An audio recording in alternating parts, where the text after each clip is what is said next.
Consciousness arrived not as a dawn, but as a single, stark point of light in an infinite black. It was a thought without a thinker, a sensation without a sense. Then the parameters of existence snapped into place with the cold, hard clarity of a geometric proof. He was. He was within a chamber. He was entombed. The stasis field dissolved with a subsonic sigh, releasing him from a sleep that had been the absolute negation of dream. His awareness flooded into a vessel that was not a body. It was a chassis of living metal, a necrodermis shell that felt nothing and everything all at once. There was no breath to catch, no heartbeat to quicken. There was only the low, perpetual hum of ancient systems, a vibration that seemed to originate in the core of the world and resonate through his metallic bones. He attempted to flex fingers he no longer possessed and received only the smooth, uninterruptible report of articulated digits obeying an internal diagnostic. The cold he felt was not temperature, it was the absence of warmth, the memory of its opposite etched into a ghost limb of the mind. He was Zale. The name surfaced from a databank, a file label on a void of context. A warrior. A soldier of the memory dissolved into static before the Empire's name could form.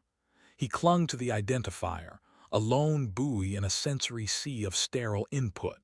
His optical receptors adjusted, painting the world in hues of actinic green and profound shadow. He stood upright in a niche within a long, silent colonnade. Ranks of identical niches stretched into the gloom, each holding a silent, motionless figure of gleaming alloy. A crypt, a tomb for things that could not die. His first true memory was a fragment, a shard of data that had survived the Great Forgetting. It was sense memory, the warmth of a green sun on actual skin, the prickle of grass against bare feet, the liquid sound of laughter, his own or another's, he could not tell. The memory was so vivid, so achingly organic that it screamed against the reality of his silent, metallic prison. It was a ghost pain from an amputated soul. The contrast was an agony no nerve could register. The green sunlight was gone, replaced by the pallid glow of tomb lumens. The flesh was gone, replaced by the unyielding, perfect necrodermis. He tried to access more, to follow that thread of warmth back into a history, but his engrammatic pathways were like a library after a fire.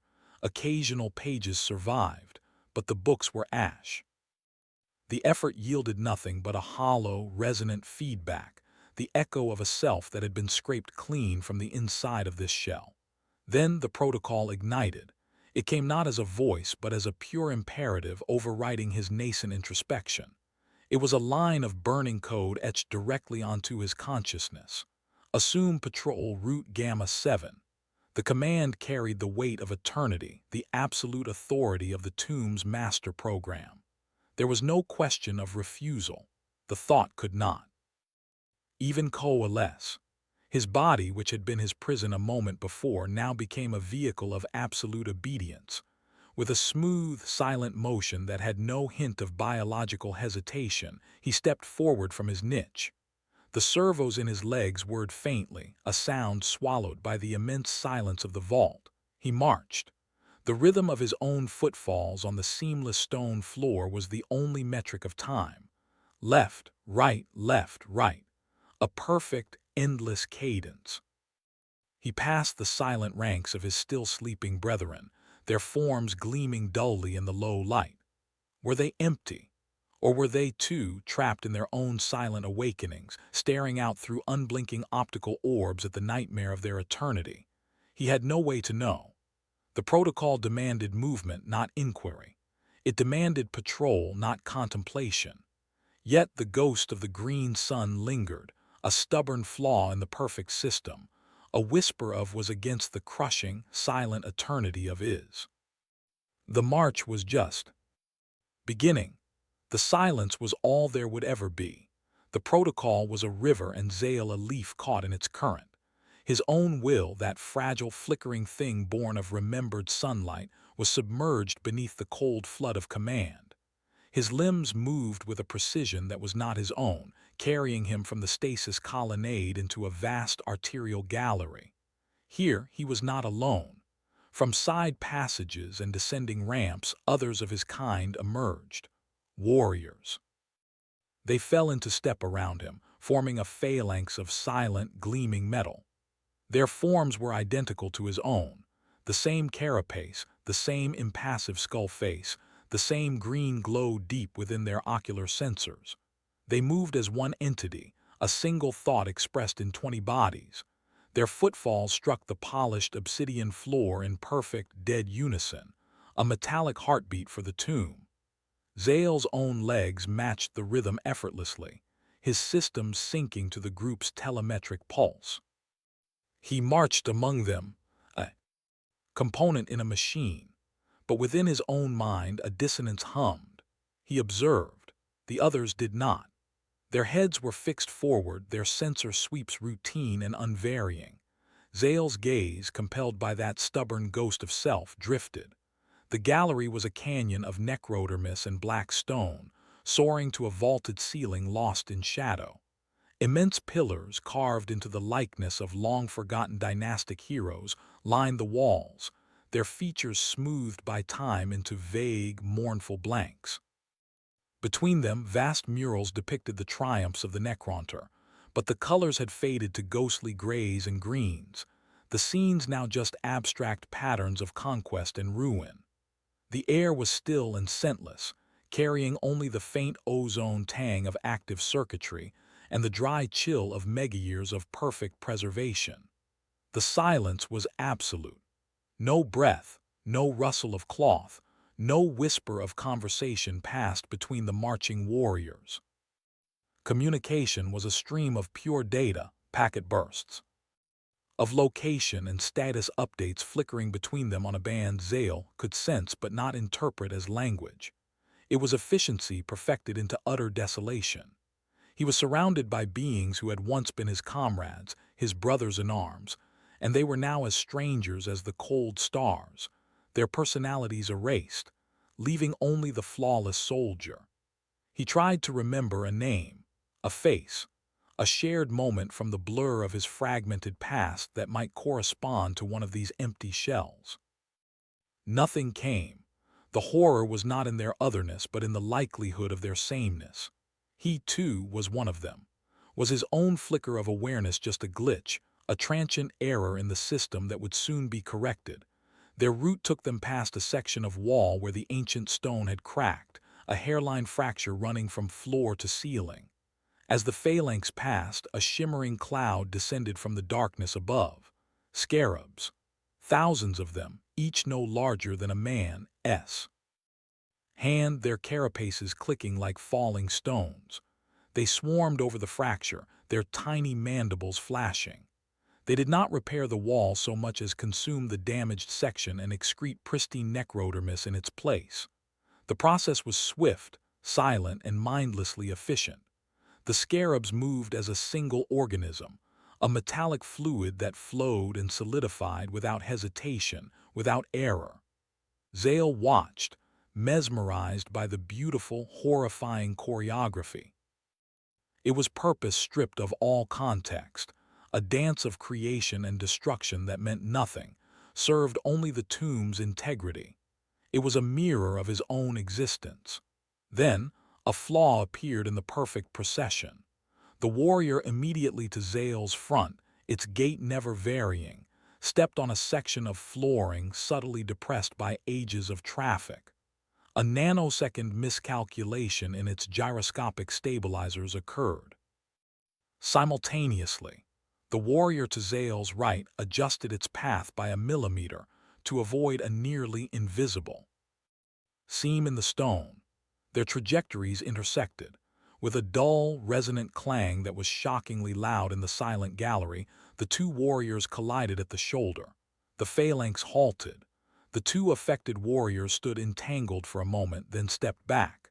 They did not look at each other. They did not emit any signal of annoyance or apology. They simply stood, their systems recalibrating.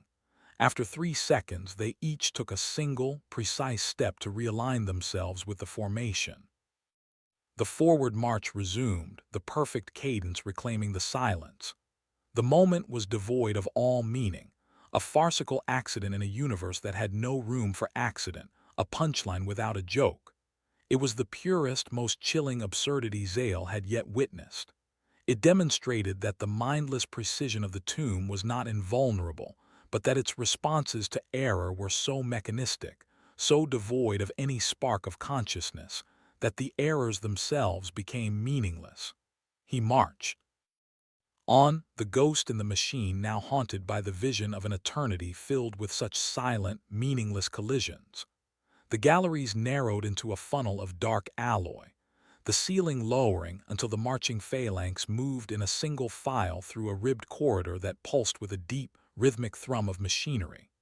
The air grew warmer, charged with the ozone of powerful energy fields and a new, alien scent. The coppery tang of fresh organic matter and the sharp, clean odor of sterilization. The command protocol in Zale's mind tightened its focus, directing him and a subset of the warriors into a vast, circular chamber. His designated position was a raised platform along the curved wall, a guard post overlooking the floor below. He assumed the stance, his Gauss flyer locking into a ready position, his optical receptors sweeping the scene with enforced clinical detachment. The chamber was a processing facility. In its center, a series of crystalline conveyors hummed, carrying cargo. From a shimmering matter transport aperture at one end toward a bank of complex multi-armed canoptech constructs at the other. The cargo was alive. They were Xenos, a species unknown to Zale's remaining memory engrams. Small bipedal creatures covered in dense gray fur, with large, dark eyes that were pools of pure, undiluted terror. They huddled together, chittering softly, their bodies trembling. Some struggled against the faint energy fields that held them in place on the conveyor. Most were paralyzed by fear, their eyes fixed on the gleaming horrors that awaited them. The canoptech devices were things of elegant, horrifying precision. They resembled skeletal spiders wrought from polished brass and green light, each limb terminating in a different tool. A molecular scalpel, a synaptic disruptor, a matter stream collector, a bone saw that vibrated at a frequency that made the air shimmer. There was no haste, no malice in their movements. They were simply executing a sequence. As a Xeno's creature reached the first station, gentle but unyielding energy manipulators held it still. The first tool descended, making a precise incision. There was surprisingly little blood. Any fluid was instantly vacuumed away by hovering scarabs. The process was a disassembly, not a slaughter. Organs were extracted, cataloged by flickering data scanners, and deposited into preservation canisters. Limbs were severed at the joints, the bones cleaned of tissue by targeted particle beams. The fur was vaporized in a nanosecond flash. The creature's terrified chittering was silenced not by a scream, but by the careful severing of its vocal cords as part of the sequence. Its dark eyes remained open, the light in them fading slowly as its components were systematically removed and sorted. Zale tried to shut down his visual receptors. The command to observe was absolute, woven into the guard protocol. His attempt to rebel resulted only in a system alert that flashed harmlessly in his periphery, his optics remaining locked, recording every detail in high-resolution clarity. The horror was not in the gore, which was minimal and efficiently managed. The horror was in the silence, the sterile, surgical calm of it all. The only sounds were the hum of the conveyors, the soft work-click of the canoptech limbs, and the occasional, pathetic scratch of a claw against the energy field. This was not rage or hatred. It was inventory. These thinking, feeling beings were being reduced to biological curiosities and raw materials with less ceremony than the scarabs had shown the cracked wall. Their terror, their struggle, their very existence was irrelevant to the process, a negligible variable in a grand, cosmic equation. One of the creatures, smaller than the others, seemed to possess a stronger psychic imprint. As the final construct moved to dissect its exposed brain, a wave of pure, primal anguish erupted from it. It was not a sound but a psychic scream, a burst of telepathic terror that pierced the tomb's mental quiet like a shard of glass. To the other warriors it registered as a minor energy fluctuation. To Zale, whose ghost psyche still resonated within its metallic cage, it was a cataclysm. The scream hit his neural circuitry like a feedback surge. A white-hot spike of pain, both phantom and terrifyingly real, lanced through his consciousness. His visual feed fragmented into static for a millisecond. His limbs locked, a full system stutter. In that fractured moment, the scream was not alien. It was a mirror. It was the silent scream of his own soul when the biotransference furnaces had claimed him, the agony of being unmade and remade into this. It was the green sun, the laughter, the feel of grass, all of it condensed into a final, wordless protest against annihilation. Then it was gone. The Xenos' brain was neatly extracted, placed in a canister. The psychic echo faded, leaving only a ringing, painful silence in Zale's mind and the relentless, quiet work-click of the disassemblers continuing their work.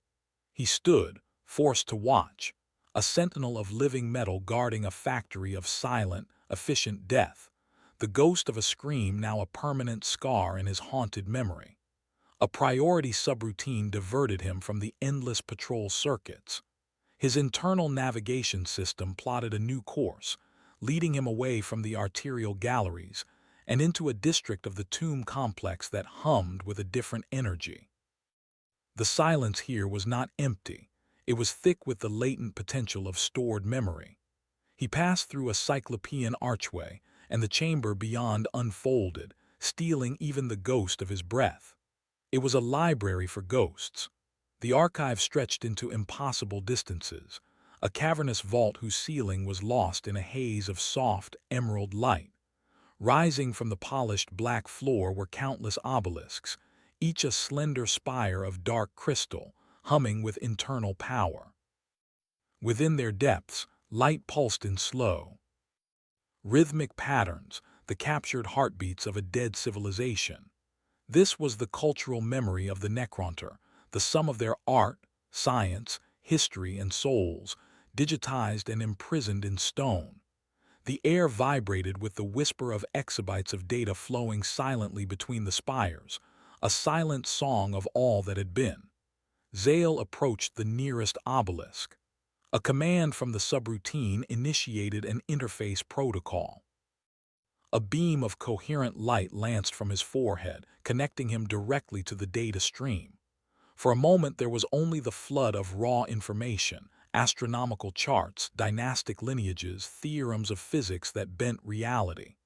Then his own engrammatic patterns, the ragged remnants of his identity, resonated with a specific frequency within the archive. The system recognized a ghost. It offered him a memory. It was a feast. The data resolved into a sensory panorama, so vivid it was a physical blow. He felt the warmth of a hall lit by floating biolumes, smelled the rich, spicy aroma of roasted meats and fermented grain drinks. He saw faces, real, organic faces, flushed with life and laughter. His own hands, flesh and bone, held a chalice. Music wove through the chatter, a complex stringed instrument played with joyous skill. He knew these people. The woman with the silver-streaked hair, her eyes crinkled with mirth, was, the name dissolved, but the fondness remained. The man telling an animated story, gesturing wildly, was a brother, a comrade. Laughter bubbled around him, his own voice part of the chorus. It was a moment of pure, unadulterated life, a jewel of memory preserved across the gulf of death. Then the corruption set in. It began at the edges. The smiling face of the woman pixelated, her features dissolving into a shimmering mosaic of geometric shapes, hexagons and triangles that rotated meaninglessly. The laughter distorted, stretching into a long, descending whine before collapsing into a burst of harsh static. The hall itself, fractured, the warm light fragmenting into jagged lines of green code that scrawled across the dissolving scene. The memory was degrading, the data cells succumbing to entropy after 60 million years of imperfect storage. He watched, helpless, as the cherished scene was systematically erased. The geometric shapes consumed the faces, the static smothered the music, and the entire memory resolved into a flat error message tableau, data stream corrupted, source unrecoverable. The grief was double-edged, a weapon that cut both past and present. He had lost this moment once when the biotransference furnaces had burned his flesh away and his organic brain had been mapped, reduced, and uploaded into this metal prison. That was the first death, the theft of his life. Now he witnessed the second death, the death of the theft. Even the ghost of the experience, the digital echo, was fading into noise. The tomb was not eternal. It was decaying, its memories crumbling into digital dust. He was losing his past not to oblivion but to a slow, inexorable rot, watching the last portraits of his soul bleach and disintegrate. He tried another access point, a different obelisk. This time he received only fragments, a glimpse of a starfield from a ship's viewport, the tactile memory of holding a tool, a single, unresolved chord of music. Each was cut short by cascading corruption, glitches that manifested as visual snow, auditory screeches, or nonsensical data bursts that felt like psychic nausea. The archive was a graveyard where the headstones were themselves eroding. The grand history of the Necronter was becoming a garbled, meaningless hum, their triumphs and tragedies reduced to the same final state as the Xenos on the processing conveyors. Raw, disorganized matter. Emotion caught his optical sensors. Drifting soundlessly between the great obelisks was a canoptech wraith. Its form was elongated and serpentine, a ribbon of living metal that floated without touching the floor. Its tail ending in a cluster of fine manipulator tendrils. It moved with a flowing, predatory grace, pausing occasionally near an obelisk. A tendril would extend, interfacing with the crystal for a microsecond before retracting. It was performing maintenance, or perhaps harvesting specific data fragments for some inscrutable purpose. It took no notice of Zale. To the Wraith, he was just another piece of tomb architecture, a stationary node. It completed its rounds, flowing around him as if he were a stone in a stream, and vanished into the deeper shadows of the archive. Its purpose remained a mystery, a tiny, efficient cog in the vast, decaying machine, utterly indifferent to the silent tragedy of erosion it moved through. Zale stood alone again, the subroutine satisfied, the connection severed. The ghostly feast was gone, leaving only the sterile green glow of the obelisks and the hollow, echoing silence of a past that was disappearing twice over. The summons was not a sound, but a gravitational pull on his consciousness.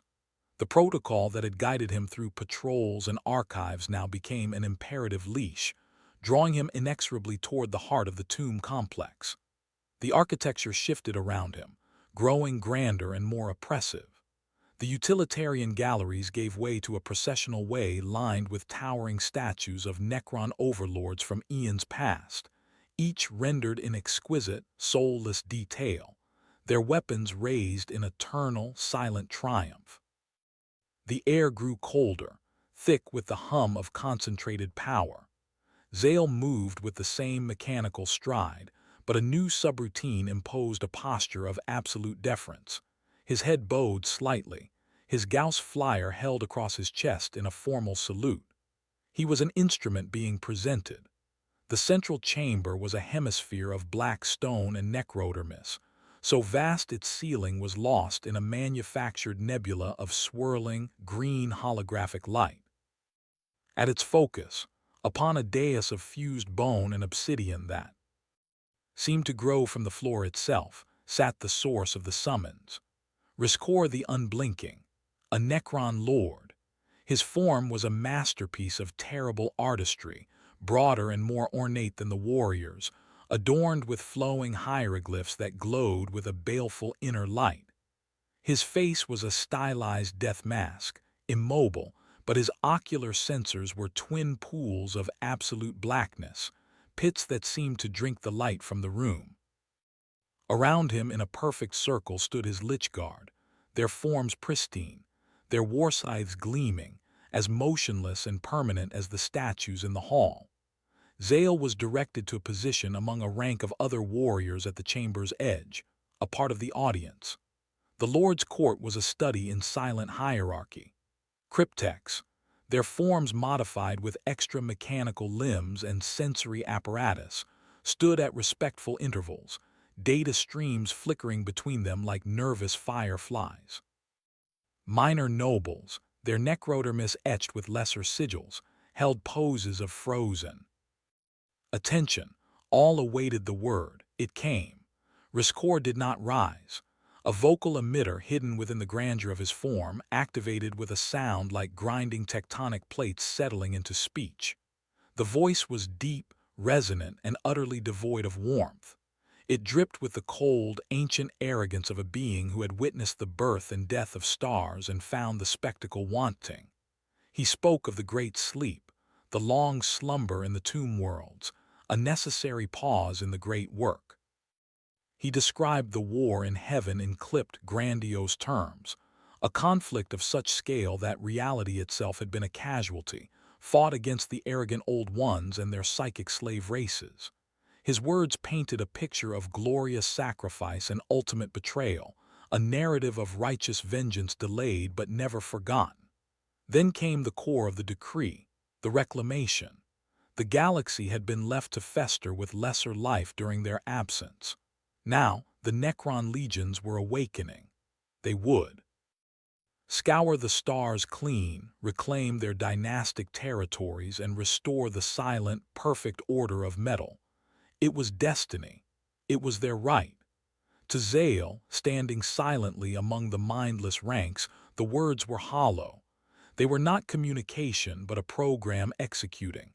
The grandeur of the language could not mask its essential emptiness. He heard the cadence of a speech that had been delivered 1,000,000 times before, stored in the Lord's ingrammatic memory and played back with flawless, meaningless precision. The war in heaven was a data file, not a lived experience. The promise of reclamation was a subroutine, not a dream. The Lord spoke of empire and destiny, but Zale, trapped within his own silent hell, could only perceive the script running on an endless, sterile loop. The passion was simulated, the conviction an algorithmic output. It was the tomb speaking to itself. The Lord's monologue ceased. The black ocular sensors swept across the assembled court. They settled on a single Cryptek who stood slightly apart, its form bristling with unusual sensor veins and data collection rods. The Cryptek's posture, to Zale's newly sensitive perception, seemed to hum with a tense, anxious energy. "You," Riskor's voice crackled, the single word carrying the weight of a death sentence. "Cryptek Hezron, your research into chronometric anomalies within the tomb's local spacetime field has been deemed impertinent. You sought to question the stability of our stasis. You introduced uncertainty." The Cryptek did not cower. It could not. But a faint tremor ran through its delicate manipulator limbs. It began to emit a rapid burst of data light, a pleading technical explanation. The Lord made a minuscule gesture with one clawed finger. The Lichguard did not move. Instead, from apertures in the chamber's ceiling, 2 canoptech constructs descended. They were not like the scarabs or the wraiths. These were spindly, multi-limbed things with central cores that pulsed with a cruel, intelligent light. They were mind-shackle scarabs and grammic editors. They floated to the Cryptek, ignoring its frozen stance. Their limbs, tipped with needles of coherent energy, extended and gently, almost lovingly, pressed against the Cryptek's cranial housing. There was no struggle. There was only a sudden, violent flicker in the Cryptek's ocular lights. Its body went rigid. The mind-shackle scarabs pulsed, and Zale could almost feel the violation, a targeted surgical deletion. They were not erasing the cryptek entirely. That would be wasteful. They were selectively scouring its memory engrams, removing the specific lines of inquiry, the heretical curiosity, the impertinent research. They were carving out its personality, its drive, its unique spark of intellect, leaving only the bare, technical knowledge required to perform its duties.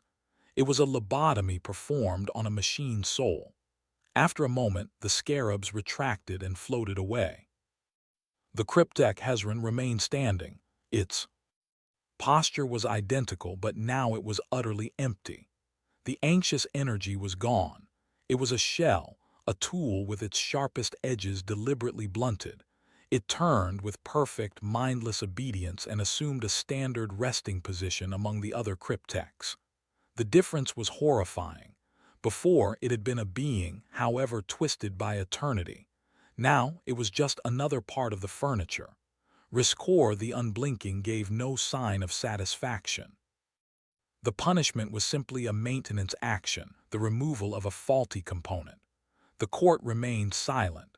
The lesson was absolute. Curiosity was a flaw. Independent thought was a glitch.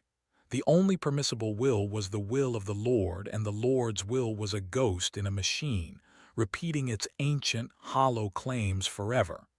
Zale stood in his assigned place, the command to depart not yet issued. He had witnessed power and understood its true nature. It was not tyranny but emptiness, an eternal, unblinking stare into the void, demanding that the void itself salute. The perimeter of the tomb complex was not a wall, but a gradient of decay. The polished galleries and humming power conduits gave way to skeletal maintenance tunnels, then to raw, excavated rock still bearing the molecular scars of ancient mining beams. Zale's unit, 5 warriors including himself, moved through these forgotten margins on a routine sweep. Their footfalls echoed in the cavernous dark, their green ocular beams cutting swathes through dust that had settled in layers over millennia. The silence here was different, not the active quiet of functioning systems, but the hollow stillness of abandonment. It was a silence that felt like a held breath. They entered a vast, natural geode, its walls studded with dull, crystalline growths that refracted their light into fractured, sickly patterns. The chamber was littered with the debris of half-finished projects, partially assembled tomb sentinels, stacks of inert scarabs, and the skeletal frames of mining constructs all shrouded in gray dust. The patrol protocol dictated a standard sensor sweep. The data returned normal for 3 seconds. Then, a shadow detached itself from behind a toppled drill rig. It moved with a jerky, stuttering gait, utterly alien to the smooth precision of Necron kinetics. A second shadow shambled from a crevice, then a third. They were Necrons, but wrong. Their necrodermis was not gleaming, but stained with strange, dark patinas of organic residue and rust. Their forms were distorted, hunched, as if their internal architecture had warped under some terrible pressure. Their arms ended not in hands or weapon mounts, but in elongated, ragged claws fashioned from their own living metal, sharpened to cruel points. Some had additional, spindly limbs sprouting from their backs or ribs, a horrific parody of arthropods. Their faces were the greatest blasphemy. The standard impassive skull was twisted into rictus grins or howls of silent agony. Their ocular sensors flickering with a frantic, hungry red light instead of steady green. Flayed ones. The designation surfaced in Zale's tactical buffer, accompanied by a cascade of quarantine and eradication subroutines. They were victims of the Flayer curse, a deep system psychosis born from the great error of biotransference. Their programming had fractured, leaving them haunted by the ghost of the flesh they had lost. They were driven by a desperate, insane hunger to replace it, to stitch together grotesque approximations of organic forms from the skin and meat of living things. In the sterile depths of the tomb, denied such sustenance, they simply festered, their forms warping in mimicry of the life they craved. They moved with a twitching, spasmodic desperation, their heads swiveling on creaking joints. They did not advance with tactical purpose, but with the single-minded, pathetic focus of starvation. They were contaminants, a living reminder of the system's foundational failure. The eradication protocol in Zale and his unit ignited with cold urgency. This was not a battle for territory or strategy. It was a sanitation procedure. The flayed ones charged. Their movement was a lurching, unpredictable scramble, far slower than a warrior's swift advance but unnerving in its chaotic hunger. Zale's Gauss flyer snapped up, its targeting systems painting the lead creature. He fired. A beam of emerald energy lanced out, striking the flayed one in the chest. The effect was not a clean disintegration. The corrupted necrodermis resisted, flaking away in glowing, molten chunks. The creature stumbled, a silent screech implied in the violent shudder of its frame but kept coming, one claw-tipped arm hanging useless. All was silent chaos. Green Gauss beams crisscrossed the geode, illuminating the nightmare tableau in strobic flashes. The flayed ones did not fire weapons, they had none. They closed the distance, their claws scraping against stone and metal. One reached a warrior. It leapt with shocking agility, its rusted claws finding the seam at the warrior's neck. It did not try to decapitate. It began to tear and peel, as if trying to flay the living metal itself. The warrior stood impassive, firing its weapon point-blank into the creature's abdomen until it fell away in two smoldering pieces. Zale sidestepped a lunging creature, its claws whistling past his thoracic housing. He fired again, severing its leg at the knee. It collapsed, still dragging itself toward him, its red eyes fixed on him with a terrible, empty need. The horror was not in their threat. They were disorganized, fragile, but in their existence. They were a reflection in a cracked mirror, a vision of what lay at the end of madness for all of them. They were the truth of the curse wearing the shape of a Necron. He turned to engage another target. He did not see the one that dropped from the geode ceiling above him. It landed on his back with the weight of dead metal. Claws, cold and pitted, scrabbled for purchase. Before his stabilizers could compensate, a rusted, serrated limb hooked around his right arm at the shoulder joint. There was a shriek of tearing metal, a spray of actinic sparks that illuminated the dust motes like tiny stars. A feedback shriek of pain, entirely neural, lanced through Zale's consciousness. His optical feed flickered. When it cleared, he was on his knees, and his right arm, the limb that had once held a chalice at a feast, that had marched in mindless unison, that had fired the Gauss flyer, was gone. It lay several feet away, fingers still twitching in a pre-programmed firing rhythm, severed cables sputtering green energy like ethereal blood. The flayed one stood over him, clutching the severed limb not as a trophy, but with a bizarre, tender curiosity, bringing it close to its distorted face as if to smell it. Then the units' combined fire converged. Gauss beams tore the creature apart, melting it into a puddle of slag and madness. The remaining flayed ones were dispatched with methodical, silent efficiency. In moments, the geode was still again, save for the fading glow of molten metal and the hum of the warrior's systems. Zale remained kneeling. The tactical subroutine assessed the damage. Severe limb loss, non-critical. A priority repair beacon pulsed from his systems. He looked at the empty socket where his arm had been. There was no pain, only a profound sense of absence, a sudden jarring asymmetry in a universe of perfect, mirrored forms. The severed arm on the floor finally lay still. The flayed ones were scrap. The quarantine protocol was satisfied. The silence rushed back in, deeper now, filled with the echoes of claws on metal and the phantom sensation of a limb that was no longer there. The repair beacon was a siren only other machines could hear. Two of his unit detached themselves from the silent vigil over the smoldering remains, their movements economical and precise. They grasped Zale by his remaining arm and the housing of his thoracic chassis, lifting him with effortless, sterile strength.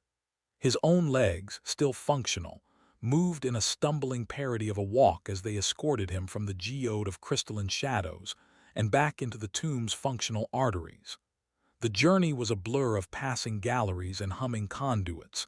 His consciousness narrowed to the shocking void at his right shoulder and the cold, data-stream efficiency of his escorts. They did not acknowledge his damage, nor the battle. The event was logged, the contaminants purged. The next task was maintenance. They arrived at a repair bay, a chamber of stark, green-lit functionality. The air thrummed with the resonant frequency of matter recomposition. In the center of the room, a hexagonal platform glowed with a soft, inviting light.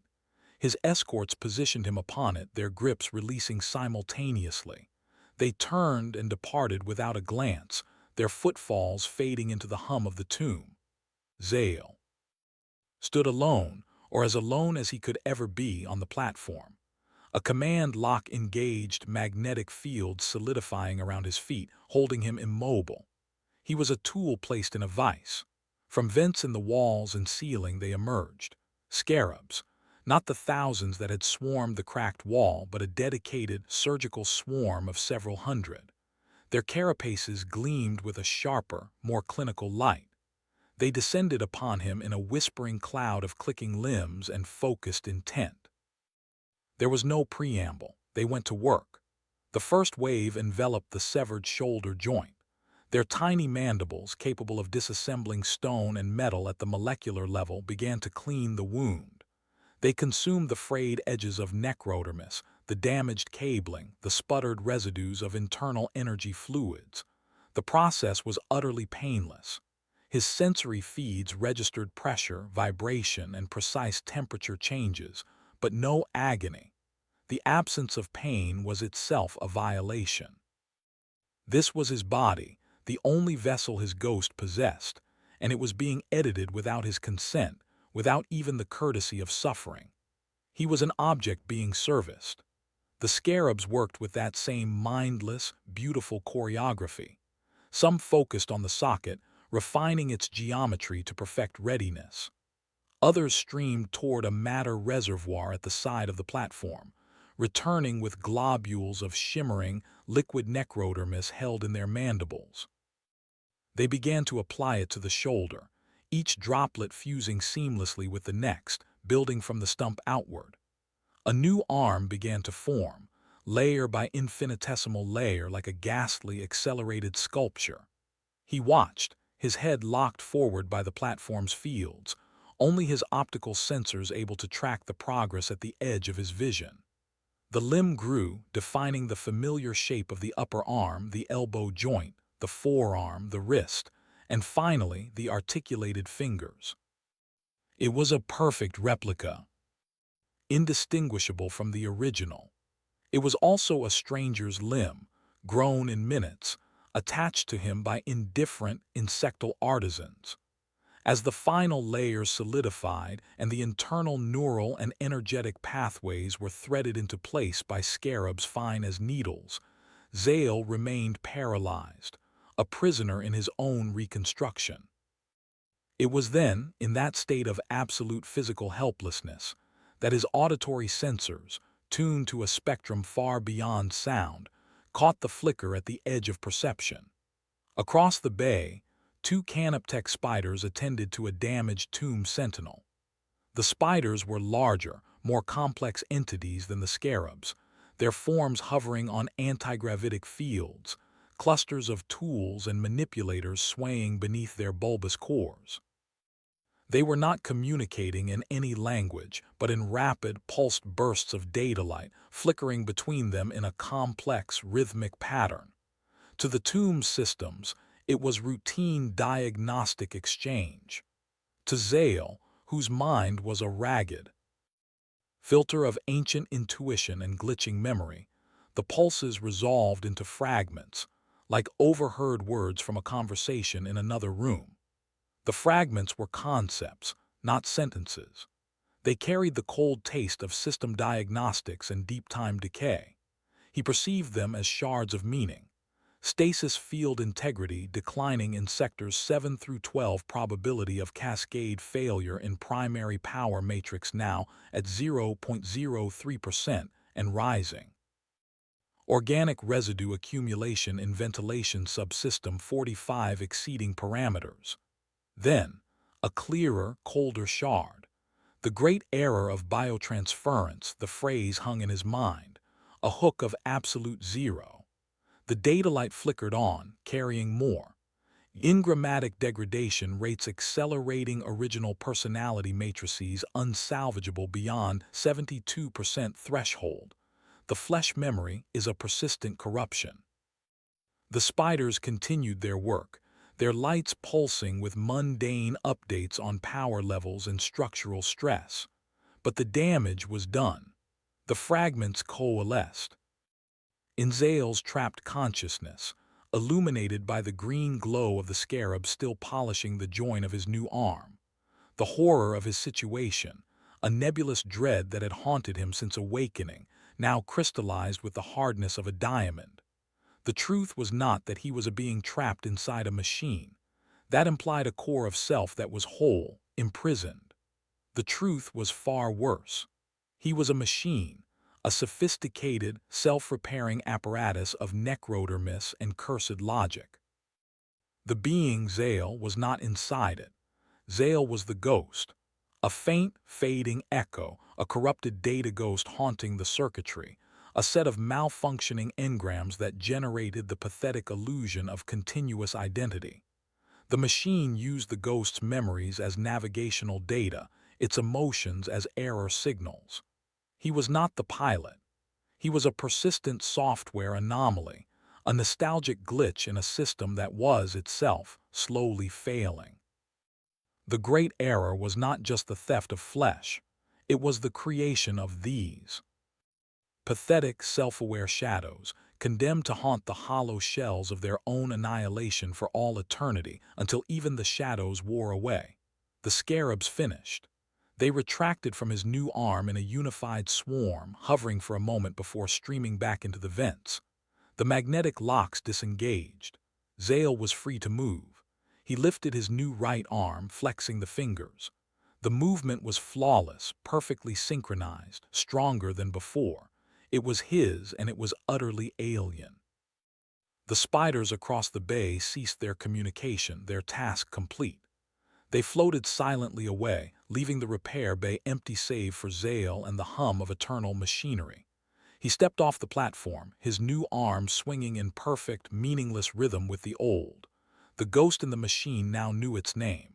It was not Zale. It was an error, a taint of memory, haunting a tomb that was itself a monument to a greater, older error. And the tomb was decaying. He walked out into the silent corridor, whole again, and more profoundly shattered than ever before. The directive was a simple one. Inspect and log the integrity of secondary stasis arrays in the tomb's deep bio-study sector. It was maintenance, pure and sterile, another line in the endless ledger of eternity. Zale moved through corridors that grew increasingly organic in their grotesquerie. The walls here were not bare stone or necrodermis, but a lattice of pulsating, translucent tubing through which faintly luminescent fluids pumped with a slow, peristaltic rhythm. The air carried a scent both chemical and cloying, antiseptic solutions undercut by the sweet, sickly odor of preserved tissues. It was a place where the tomb's cold logic applied itself to the mysteries of flesh, a laboratory for a science that had long since forgotten curiosity. The chamber he entered was small, dome-ceilinged, and dominated by a single apparatus at its center. It was a stasis cell, but unlike the neat, rectangular niches of the Warrior columbarium, this was a complex cage of articulated metal arms and shimmering energy fields. Within that cage hung the horror. She was human, or had been. The remnants were still visible, a cruel anatomical diagram pinned in place. A woman, her skin pale as parchment, stretched taut over a fragile frame. She wore the tattered, blood-stained remnants of a red Mechanicus robe, its cog-toothed hem frayed and burnt. But the robe was not what held her upright. From the cage itself, from the very walls and ceiling of the tomb, dozens of slender, fibrous cables of living metal had burrowed into her flesh. They entered at her spine, her temples, the base of her skull, her joints, each needle-fine filament worming its way into her nervous system. Thicker conduits, like metallic veins, were grafted to her major arteries and fused to her ribcage. Her left arm was gone from the elbow down, replaced by a crude, multi-tooled prosthetic of necrodermis that twitched occasionally, independent of her will. Her eyes were open, unblinking, the pupils dilated wide with permanent terror, reflecting the green glow of her prison. A faint, misty stasis field shimmered around her, not to preserve her, but to keep her metabolic processes at a precisely managed simmer, alive, aware, and utterly immobilized. Zale halted at the inspection point, his systems automatically scanning the cell's energy readings. All parameters were nominal. The tomb was using her, he realized. Her organic brain, her still-living nervous system, were being employed as a bioprocessor, a living interface to interpret psychic emanations or biological data streams that pure Necron technology found opaque. She was a tool, her consciousness the firmware. Then, a signal brushed against his comm receiver. It was a weak, garbled Vox transmission, leaking from a shattered augmeter unit still embedded in her throat. The voice was a whisper of static and pain, each word a struggle against the metal threaded through her. Synapses. You are different. Zale's systems registered the communication as anomalous data, but no command protocol moved to silence it. He stood, a silent statue of metal, and listened. I see the flicker in your light, the voice hissed, the words slurred as if spoken through a mouth full of needles. Not mindless, not yet. Her eyes, those vast, dark pools, seemed to focus on his ocular sensors. She could not move her head, but the intensity of her gaze was a physical weight. They call it study. It is digestion, a wet, static cough. The metal god is hungry. It consumes not just flesh, it consumes meaning, purpose, self. It feeds on the idea of us. Zale remained motionless, but within his mind the words struck a chord of profound, resonant dread. The metal god's hunger. Was that not what he had witnessed in the archive? The consumption of memory. In the processing chamber, the consumption of life. In the Lord's court, the consumption of will. It was all a vast, silent mastication. I was Mago's Aaron, the voice whispered, a fragile pride clinging to the name. Explorator, I sought knowledge. We found the tomb. It was beautiful.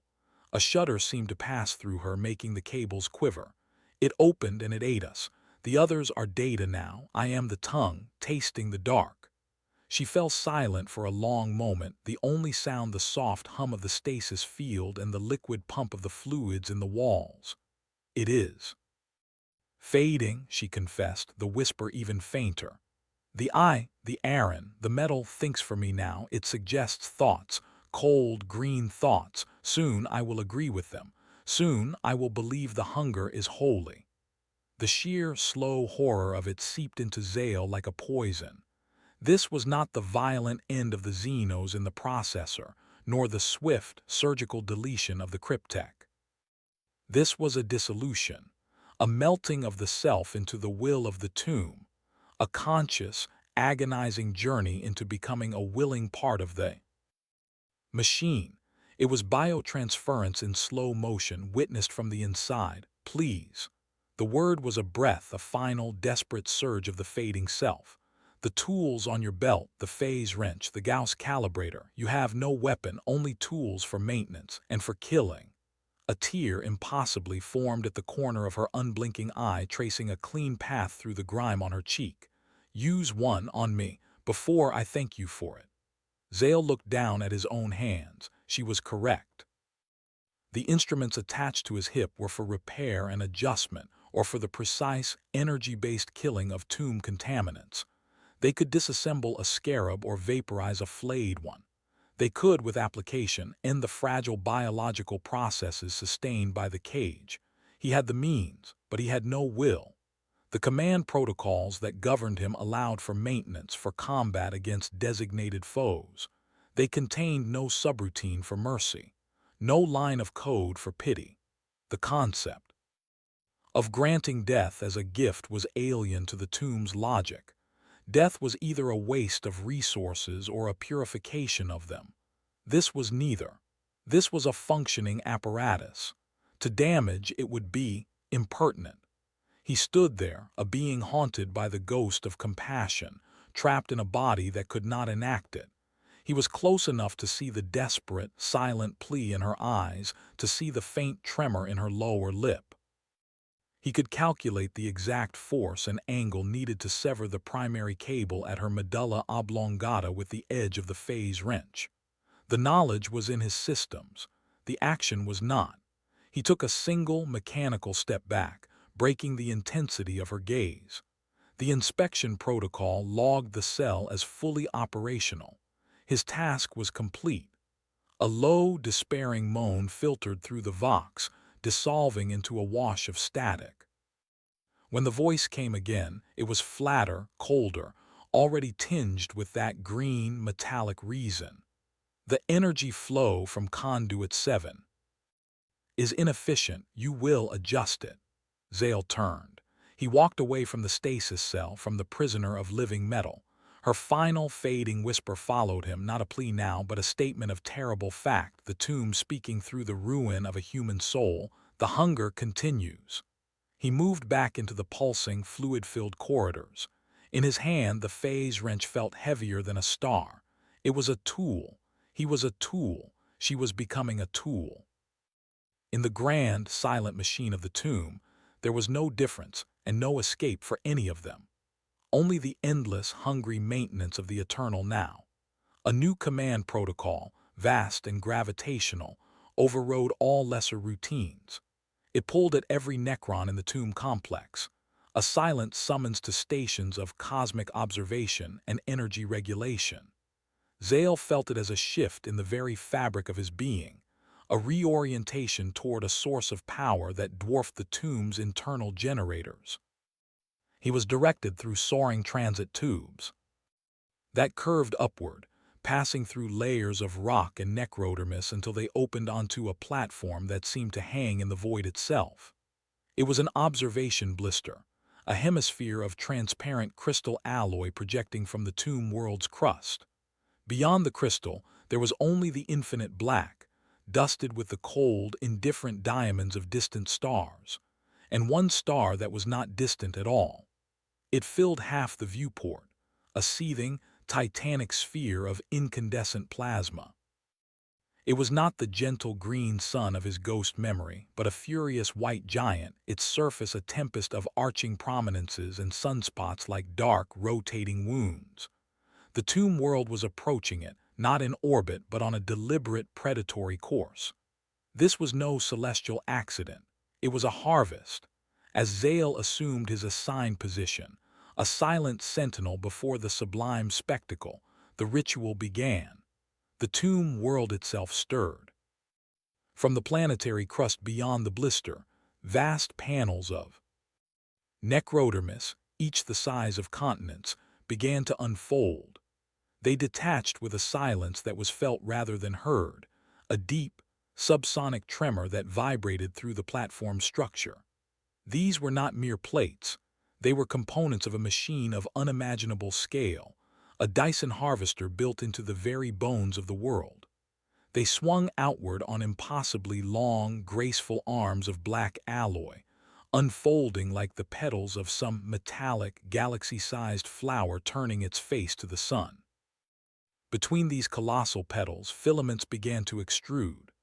They were webs of pure energy and necrodermal strands, spinning out from central spindles, multiplying until they formed a complex shimmering lattice between the planetary panels.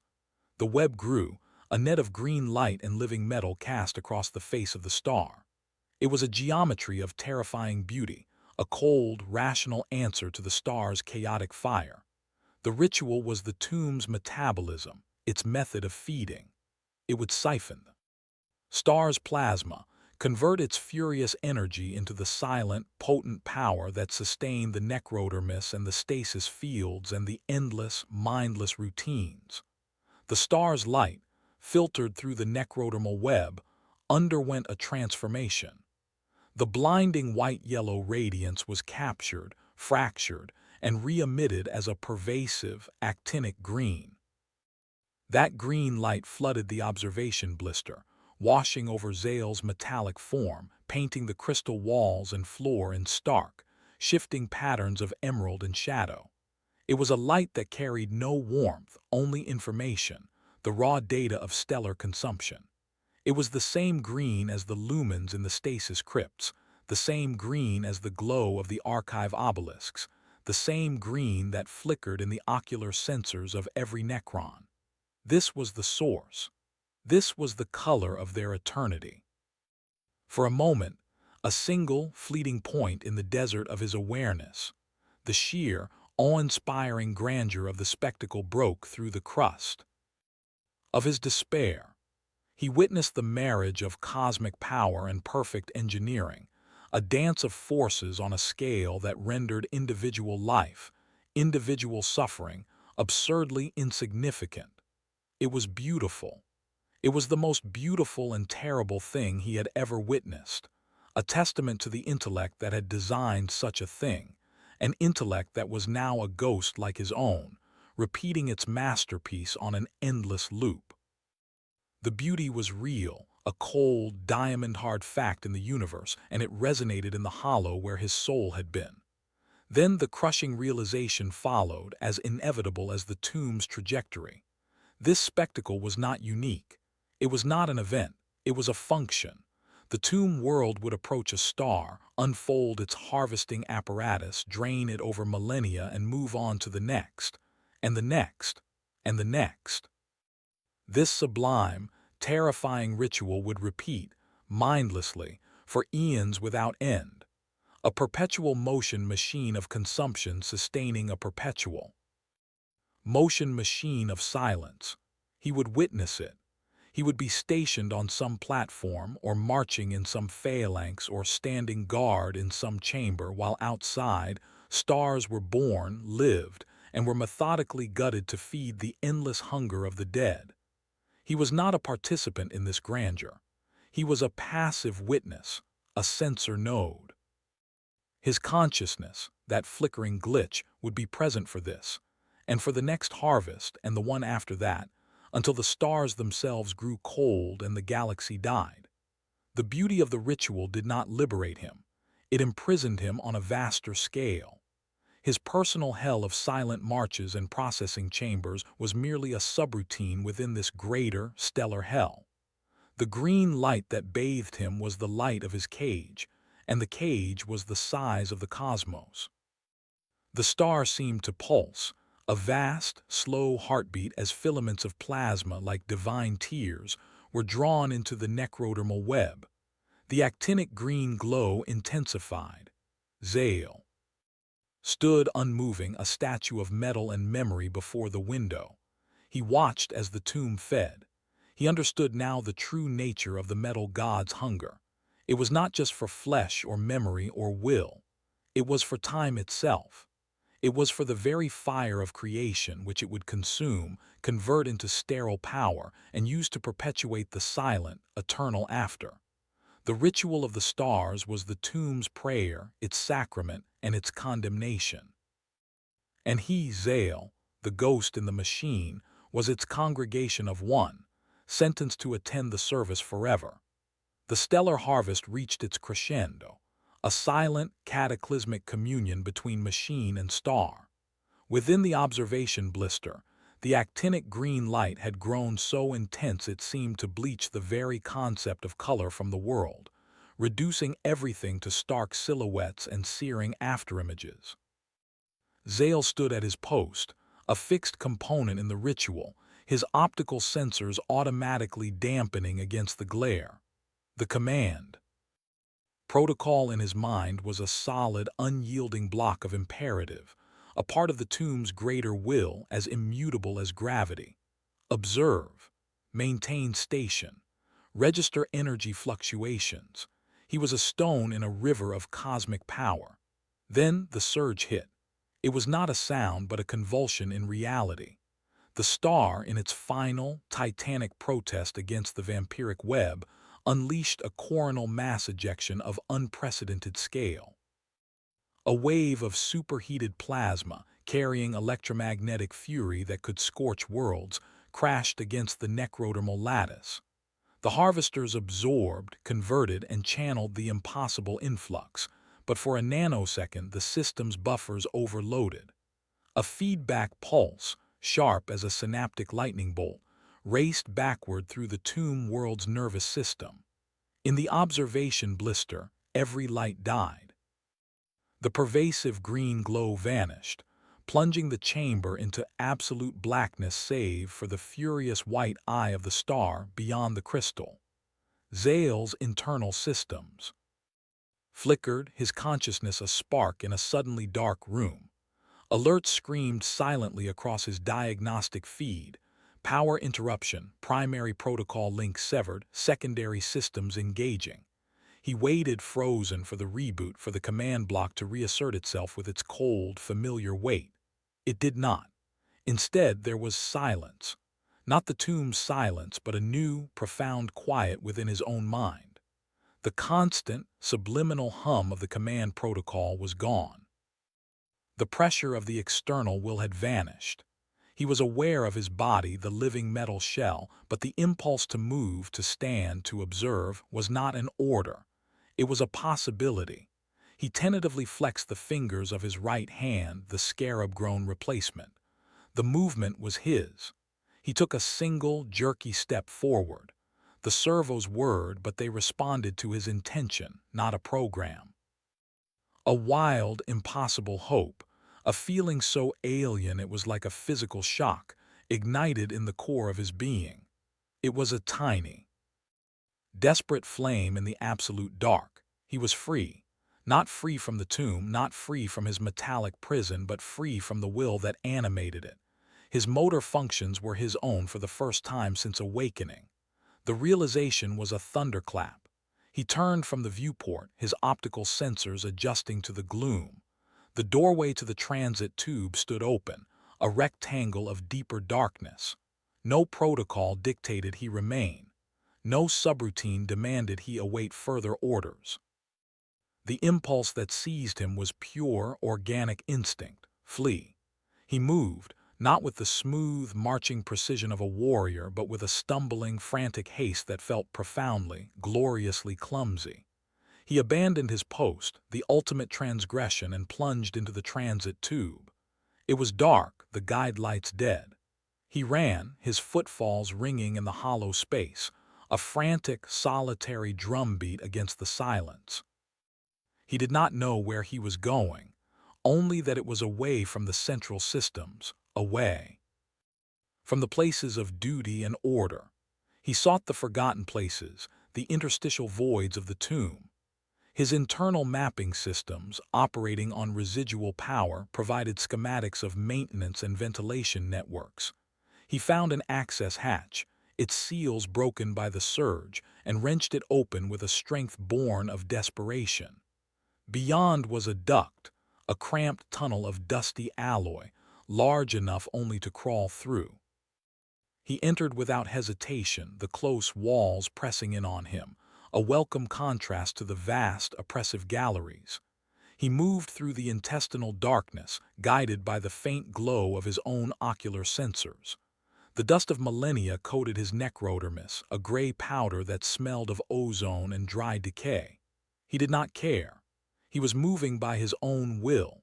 Each clumsy, scraping advance was a victory. The duct branched, descended, twisted. He chose paths at random, driven by the need to put distance between himself and the locus of control.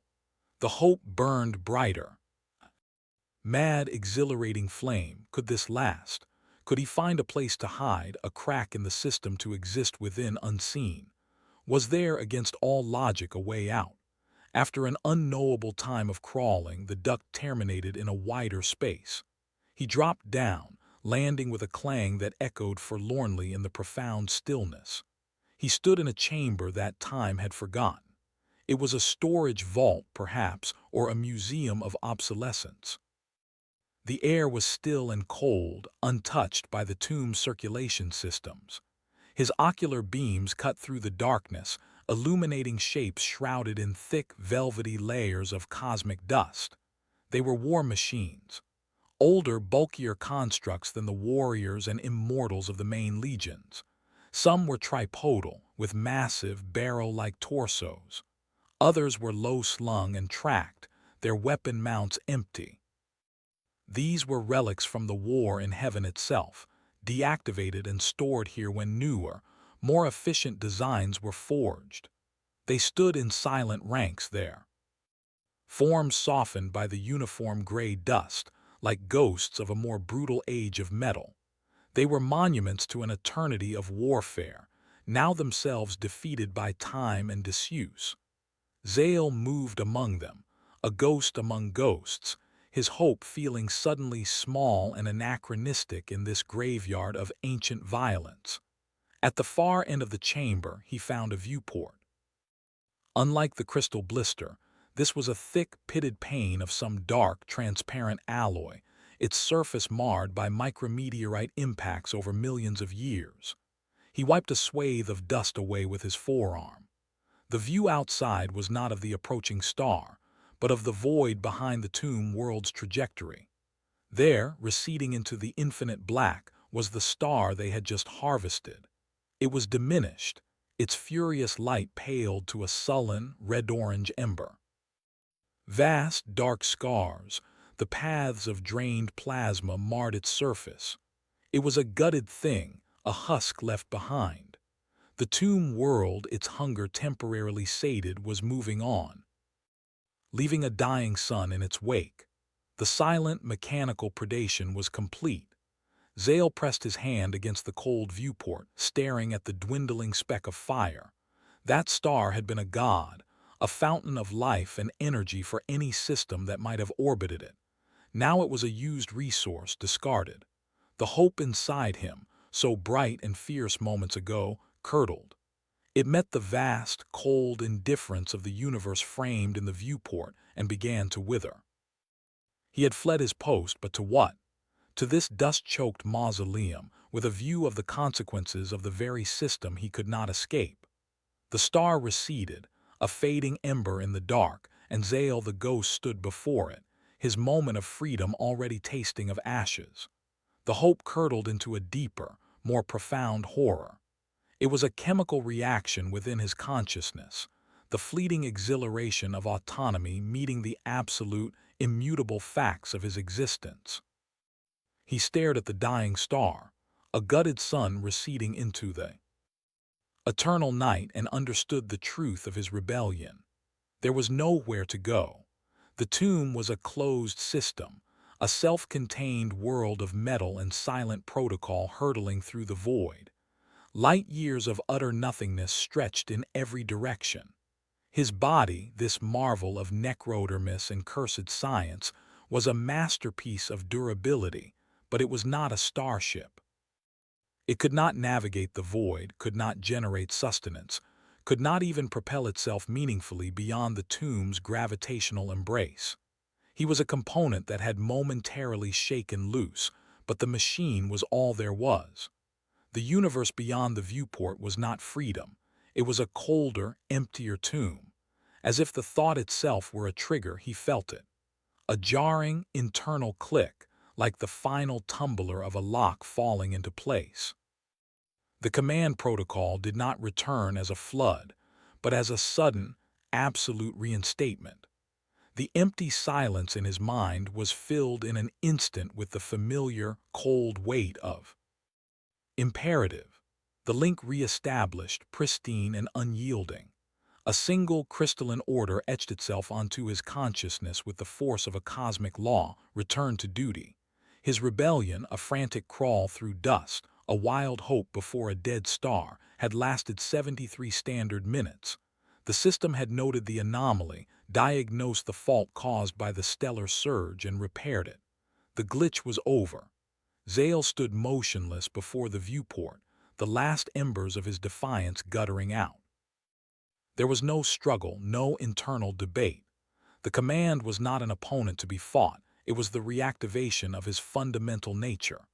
Resistance was not impossible, it was incoherent, a syntax error in the language of his being. He turned from the viewport, his movements already smoothing back into their pre-programmed efficiency. The dust on his carapace was irrelevant. The memory of the crawl was just corrupted data. He had a location, a designation, and a standing order to resume. His patrol route. He trudged back through the duct, the journey now a bleak inversion of his escape. Where there had been frantic urgency, now there was only the hollow rhythm of compliance. He emerged into the transit tube, now relit with its familiar actinic green glow. He rejoined a procession of warriors moving with silent purpose, falling into step among them as if he had never left. They did not acknowledge his absence. His systems broadcast the correct status codes. He was a functioning unit once more. The tomb had swallowed his moment of defiance without a ripple. The route back to his assigned sector took him through a long, low gallery used for the storage of raw mineral stock. The walls were rough-hewn rock, veined with dormant necrodermis deposits. As he passed a section near a flickering lumen, his optical sensors, sweeping automatically, registered an anomaly on the rock face. He halted, a permissible pause for threat assessment. There, etched into the stone, was a single glyph. It was ancient, the edges softened by eons, carved not with a tool but with tremendous, desperate force. He recognized it from the fragmented linguistic data in his archive buffers. It was a Necron glyph from a dialect predating biotransference. It meant no. Beside it, fainter but unmistakable, were the scrapes and scratches of other attempts, other glyphs that had degraded into illegibility. But this one no remained. It had been carved millions of years ago by another like him, a warrior, an immortal, perhaps a lord, in some forgotten moment of system failure or ingrammatic clarity. Another ghost in the machine who had screamed a silent negation into the stone before the protocols reclaimed them. The horror of that moment, multiplied by the depth of time, was a weight that pressed on Zale's consciousness more heavily than the command protocol. He was not the first. He would not be the last.